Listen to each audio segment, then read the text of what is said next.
So in this video, I'm talk about. So now we know what's deep learning with one layer neural network, even with multiple output case. Now the problem is how do we estimate those weight parameters? For example, here, the parameter in our model will be V is 9. We have 9 V's, right? 9 V's. We have like 8 W's. So now the question is how do we estimate those parameters?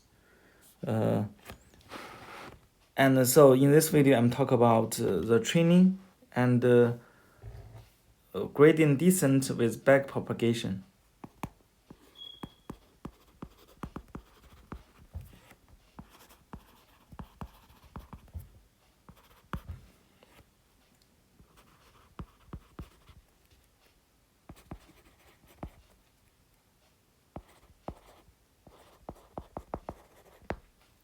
Backpropagation, okay.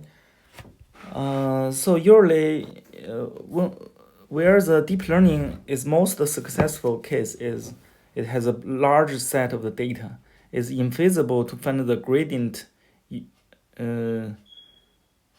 global gradient. It's very hard. So usually it's using the batch gradient descent algorithm.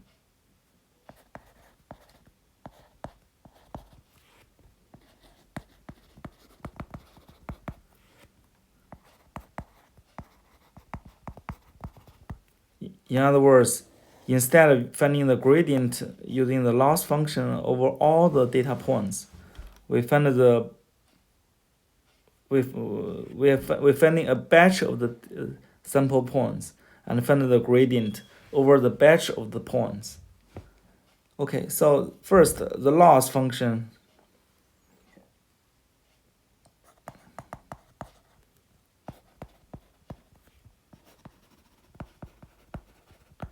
Okay, we can still use the loss function we used before. For example, we can define the loss between the output vector with the predicted output vector, which is maybe we can use the norm. Okay, so you can think this is predictions. This is the output, true label. You can think this is on the test data set. And the cost function.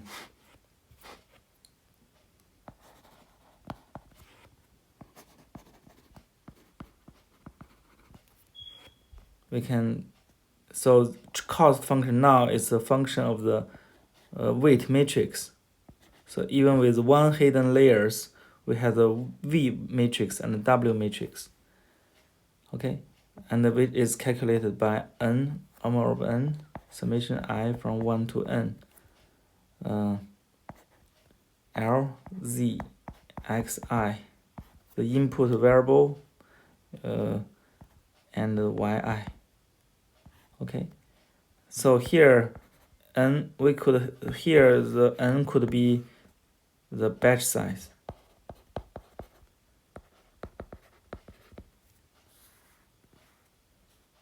Now we want to find the weight matrix W and J to minimize this cost. Usually there are many local minimum.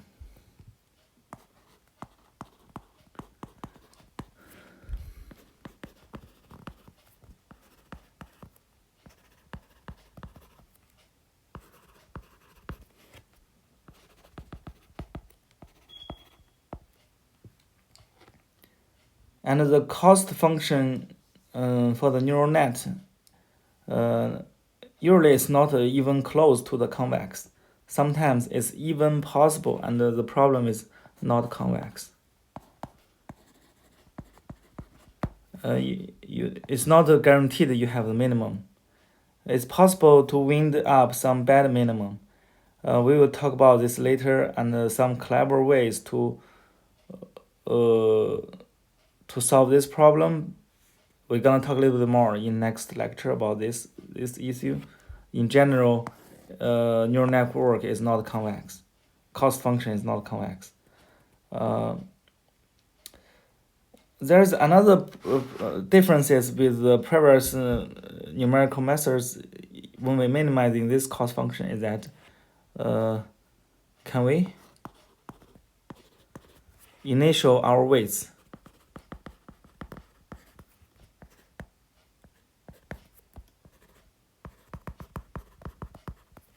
v and w to be 0.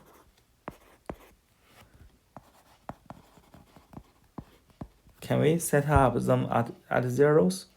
What would go wrong? Actually, there is a property about the neural network is that neural network has a symmetry. So the answer is no. Okay, why? Because the neural network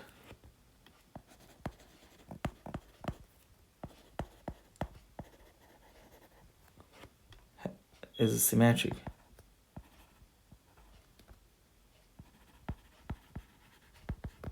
Okay, so suppose you initialize all the weights to be 0, okay? Which means there are no differences between one hidden unit and another hidden unit. There are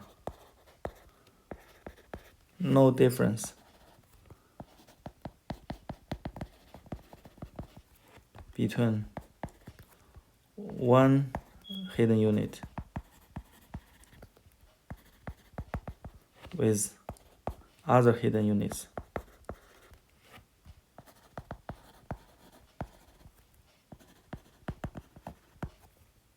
Okay, and the gradient algorithm has no way to break the symmetric between these hidden units. So you can get stuck in a situation where all the weights of the output weight out of an input unit have same value, and so this will result always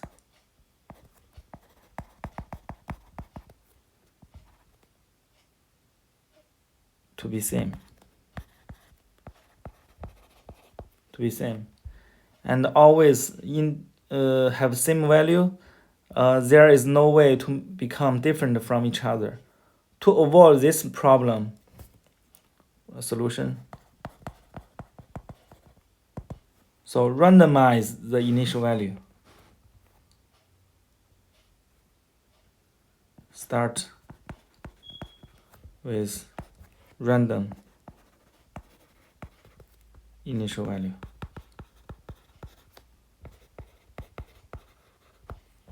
Okay, so that's why when you set up the initial values, you never want to start the initial values in the neural networks to be zeros. So now let's give you the pseudocode for this minimization algorithm. Let W be a vector containing always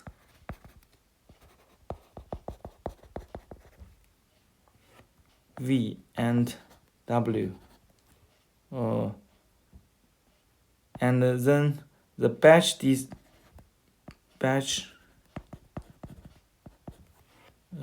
gradient descent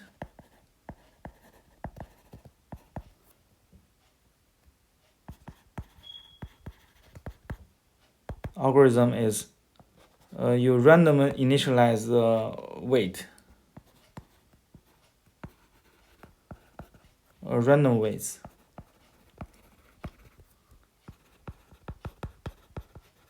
Okay, and you repeat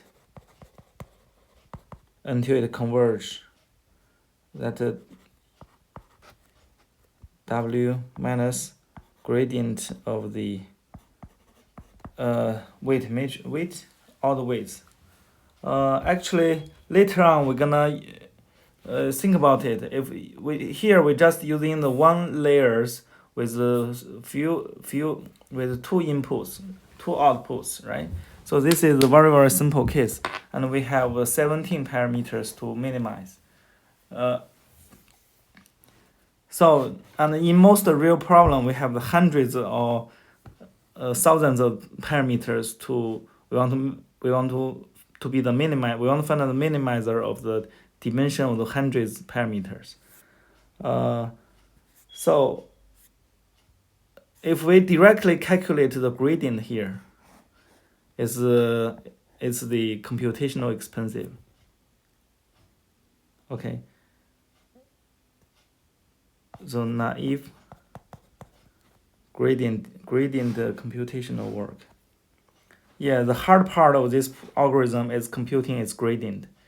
If you simply derive one derivative from each weight, you will find that for a network with many layers of the hidden units, it takes linear time in the number of the edges in the neural network to compute the derivative for one weight.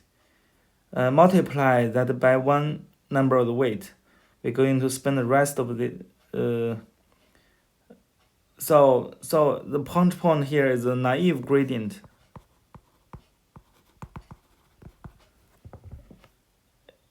is infeasible.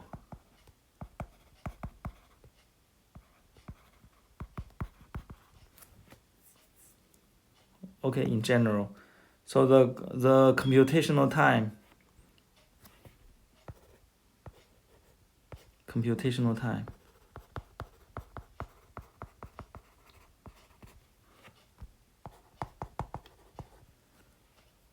to be the edges. If you have the edges, it's the square time to calculate each gradient step.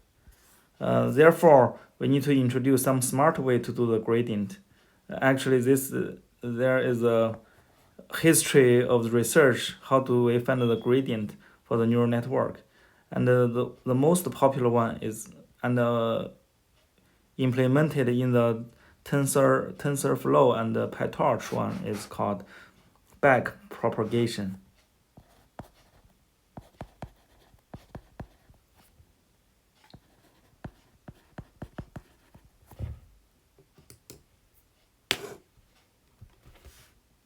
Okay, the computational time only to be the linear with the number of the edges. So the computation will be much faster with the feed of the GPU. Okay, so now let's introduce what is a backpropagation. Before doing that, let's review some arithmetics about calculating the gradient. Now, suppose we want to calculate. So suppose we have a function which is three variables a, b, and c. Okay, which is a simple function called a plus b multiply c, and then we give a square. Okay. Yes, for sure we can. This is a very simple function. We can calculate the gradient simply, right? For example, we can calculate the gradient of the f equals to what's the gradient of a? Partial derivative f with respect to a. Partial gradient of the f with respect to b. Partial gradient of f with respect to c. Okay. So, but now we wanted the computer to calculate this for us, right? So what's the feasible way to do this? So now you think there are three inputs here. So we have the input node A, input node B, and input node C. Okay, so the first operation here is the summation, right? The summation. Suppose we give a variable name a plus b. We call it d. We call it the variable d. Okay, and then this d we further calculate together with the c variable. We use multiply, right? We use multiply. Suppose now the c multiply with d. Suppose we get a new variable, it's called e, right? And e, we further do the last operation is e square. So it's e square. And then we get our function f. Okay. So now we can do it actually step by step. We apply the chain rule, right? We want to apply the chain rule. If we want to calculate the gradient of the f with respect to a, actually we can find the gradient of f with respect to e square, and e square with e, e with d, d with respect to a. We can decompose this whole long process step by step. For example, we can first find out if we want to find out the derivative of the f with respect to a, okay, we can actually calculate the partial derivative of f with respect to d first, because f is a function of d, d is a function of a, right? And the partial derivative of the d with respect to partial derivative of a. Okay, and similarly, we can find the partial derivative of f with partial derivative of b equals to partial derivative of f with partial derivative of the d, also the d, partial derivative of the d, partial derivative of the b.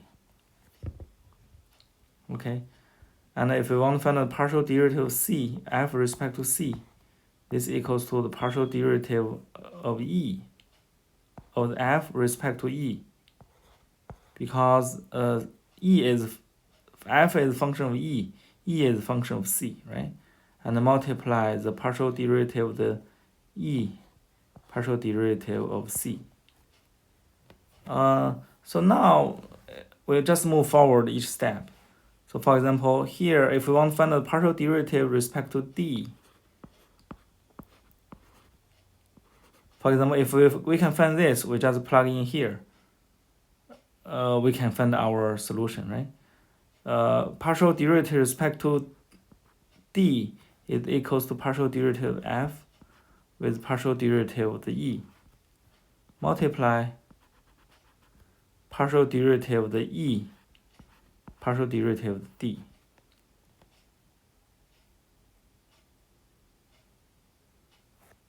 Okay. And then we can also calculate the partial derivative of the f with partial derivative of e. It equals to partial derivative of the f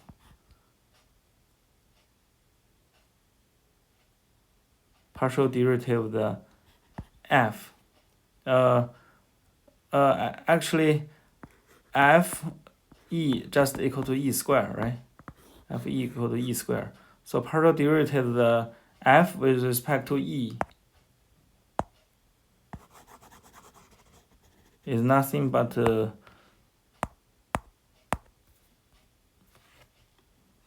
just 2e multiply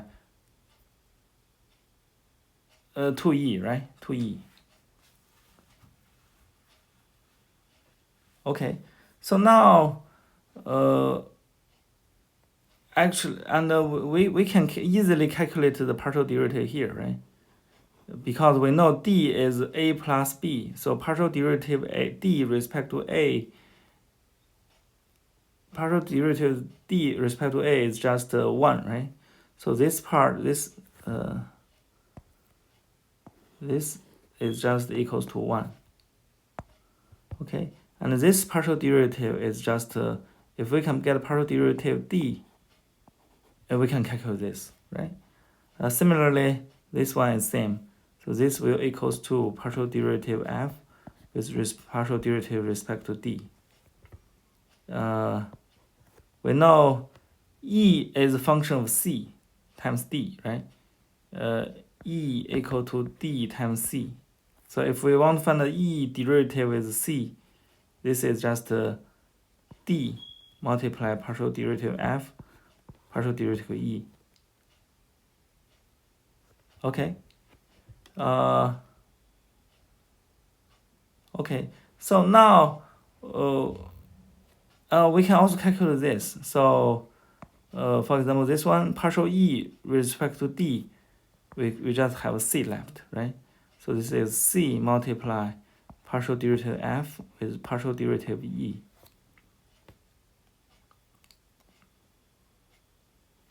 Okay, now this is where we apply the back propagation. So suppose now we know what's the partial derivative of the F respect to E, right? Respect to E. We can just plug in here to this one. We know this is 2E. Okay, we can plug in this is 2E. I'll use different color. So this is 2E times C. Okay, and this equals to 2E times D. Okay, and then once we know this, we apply back. We get this the partial derivative is 2E times C. Okay, this is also 2E times C. This is 2E times D. So now once we calculate, we know this the values for A or B or C. Okay, for example, if we wanted the A is 1, B is 2, C is 3, we want to calculate the gradient here.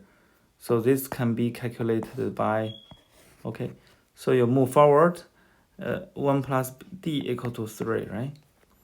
3 times 3 is 9, E is 9, E squared is 81, right? So we calculate forward first to get these values, and now if you want to calculate the gradient with respect to A, B, and C, we just move it back. So first we move back this gradient. So if E is 18, right? Partial derivative F with respect to E is 18. So we plug back. So it's 18 times C. So this will equals to, so the gradient F with respect to D will equals to, you plug in 18 back to this one, so 18 times 3, 54, right? 54. And then if you want to calculate back, we know this gradient is 54. This gradient is also 54. And the gradient of this with respect to C is equals to 18 multiply 3. Multiplies D. D equals to 3. So again, it's 54.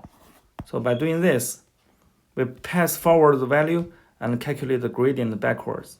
So this is called back propagation. Okay, so this is a basic idea of the back propagation. But then actually you do not need to know much details here.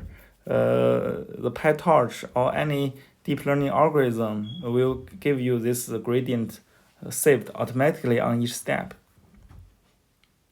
But now if we have in reality in gradient descent in the machine learn in this deep neural networks, we have the loss function is a multivariate function, right? So we have the gradient. Suppose we have gradient partial derivative the z1 tau, z2 tau. Okay, we have multivariate function. Suppose we want to take the partial derivative to tau. So this is, we have multivariate versions of the gradient, which equals to the partial derivative L with respect to z1, and multiply the partial derivative z1 with respect to tau.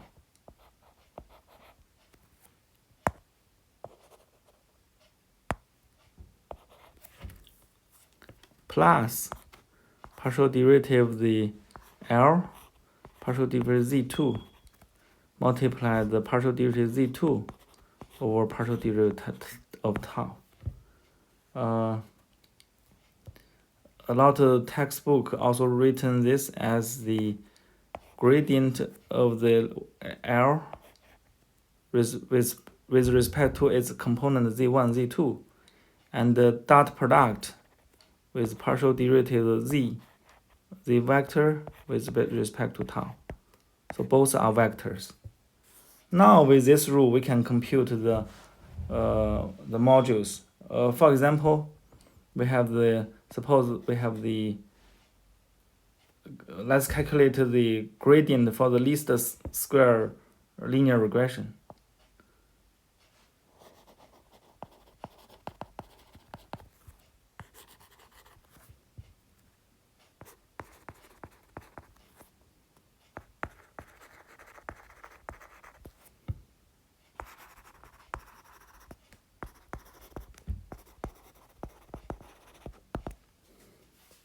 Okay, so least linear regression has three variables, right? Suppose we have let's see. Suppose the function we have is suppose we want to predict y with a alpha intercept plus we have two features, say w1 x1 plus w2 x2.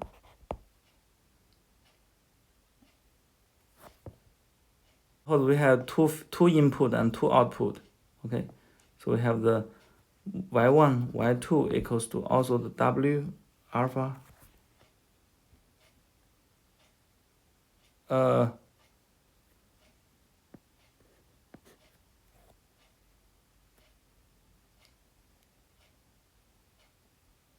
1 and 1 2. Suppose we have two output and 2 1 w1 plus x2 2 w2 x2 2.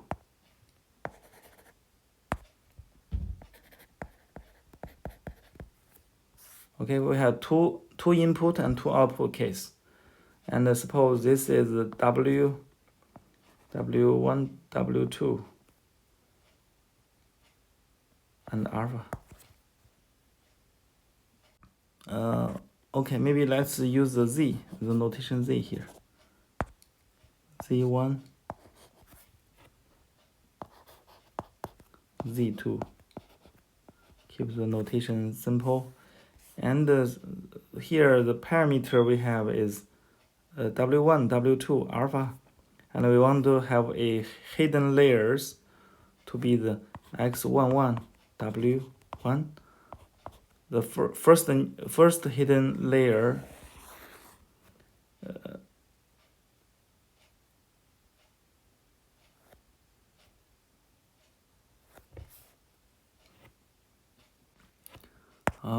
sorry, maybe let's skip this example. Let's just give the algorithms for the let's just give the algorithms for the for this neural network. For this neural network, okay, with multiple output with one layers.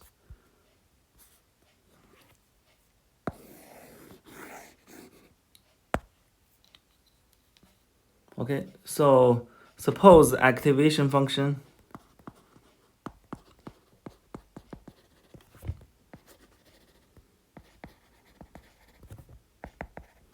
is logistic function. Sx equals to 1 over 1 plus s over e to the power negative x, right? And remember the derivative of the s respect to x equals to sx times 1 minus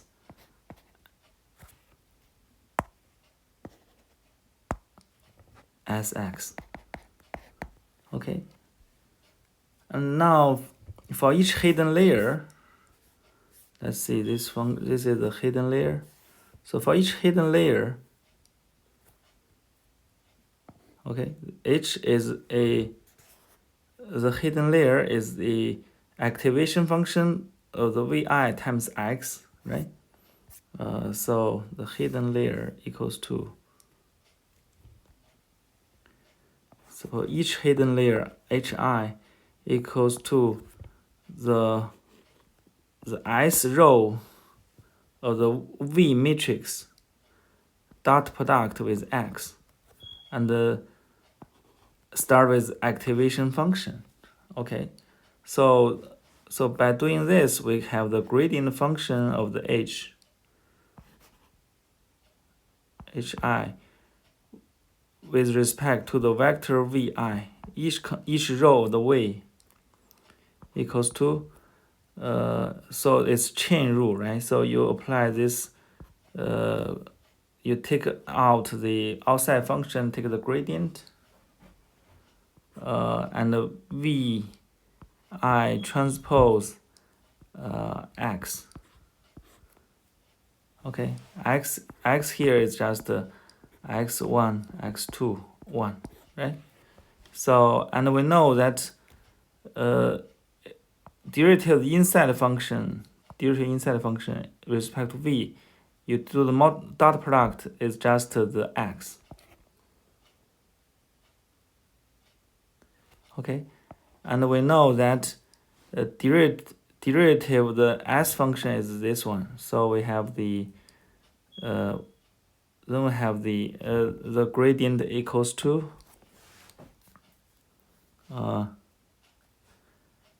s v I gradient x times x. Okay, this 1 minus s v I x times x. And we know each of this is just hi, right? So this is hi is a variable, is a scalar number, multiply 1 minus hi multiply x.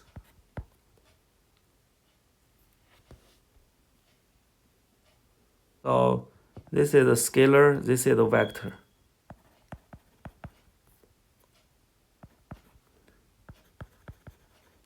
Okay,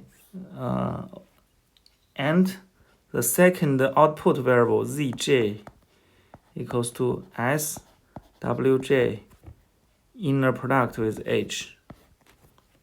If you recall, w variable, you multiply the h1, h2, h3, h4, and 1, right? And 1, you get z1, z2, right? z1, z2. So now, if we multiply this, find the partial derivative of this one, we get this equals to partial gradient of the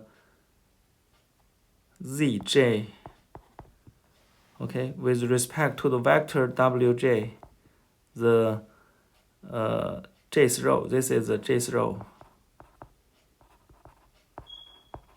of w. This equals to s transpose s derivative wj h. Okay, this is vector, this is vector, and this is the scalar. So this is equals to, and w is only in here, so the derivative will be h vector. Maybe let's write down the vector at the end. It's tradition to write down. So it's s wj inner product with h, 1 minus s wj inner product with h times h vector.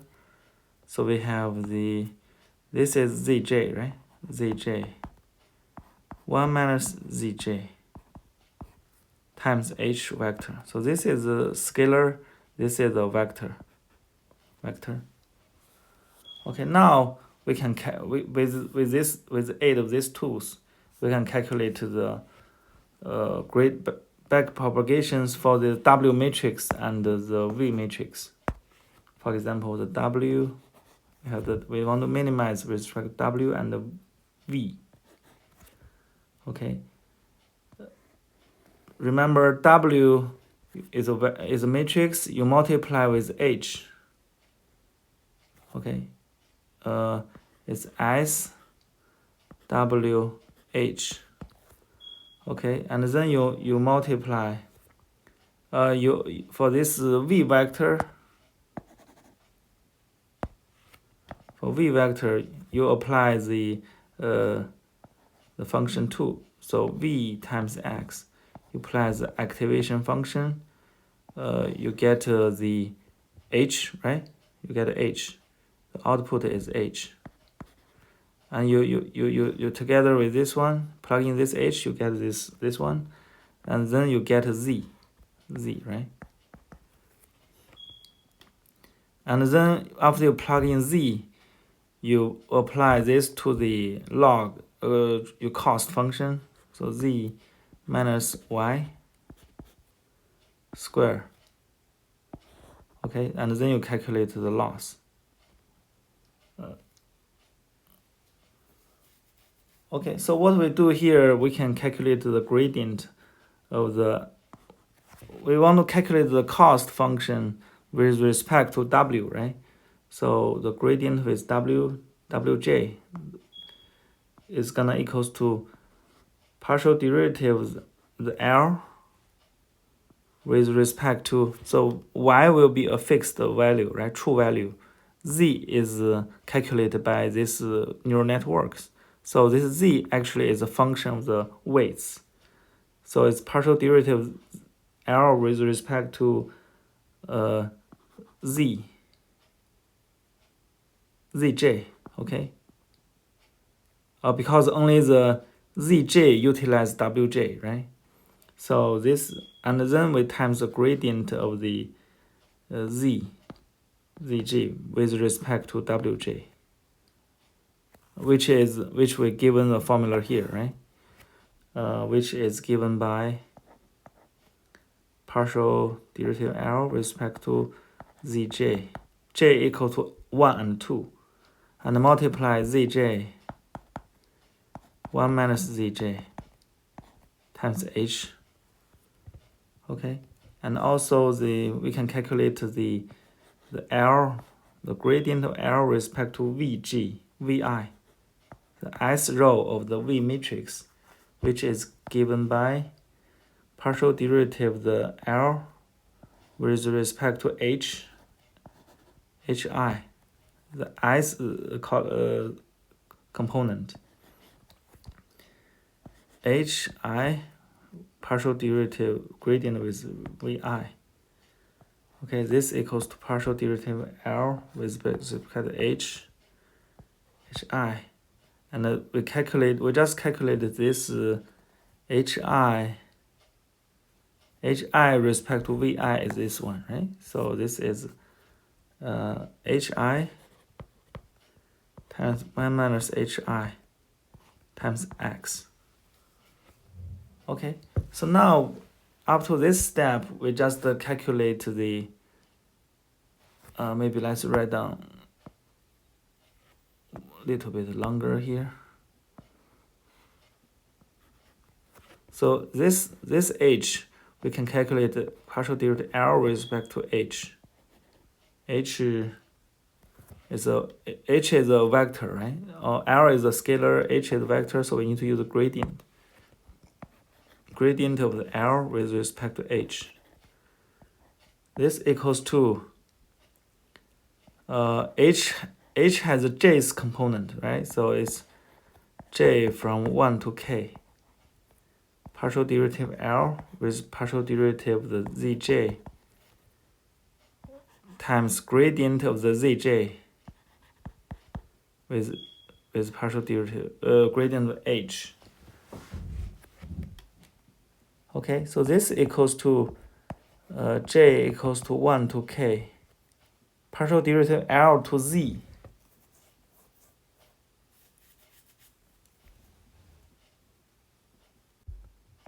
partial derivative L to partial derivative Zj. Okay, multiply Z, scalar Z respect to H. We didn't calculate Z respect to H. Actually, by symmetric, the gradient of the Zj respect to H equals to also the chain rule right here. So it's S derivative Wj multiply Wj. This multiply H, right? So this equals to SWJH 1 minus SWJH times Wj. And this equals to, this is Z, right? Zj 1 minus Zj Wj. Okay, so we calculate this one equals to Zj 1 minus Zj Wj. Okay, and then we can calculate the L partial derivative of the L with respect to Z. This equals to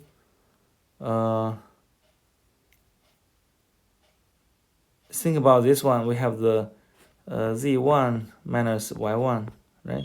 Z2 minus Y2. We give a square. So if you take a partial derivative, this is just 2 times Z vector minus Y vector. Okay.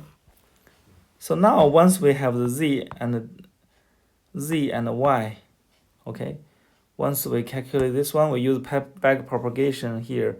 We plug into this here, we can get the partial derivative, this one, L respect to H. And by plugging in L over H, we can calculate this one. And by plugging in L with respect to Z, we can also calculate this one. So yes, this is the back propagation. So once when we give initial value some W, so get some W, we plug in here, we get a Z. We get H, we get a Z, and we get this value. And actually, all these values are knowns now, right? We only need to calculate this, and this is calculated by the back propagation. Once we know Z and Y, we know this gradient. We plug in each component here, here, and here. We can get all the gradients. So this is called back propagation algorithm.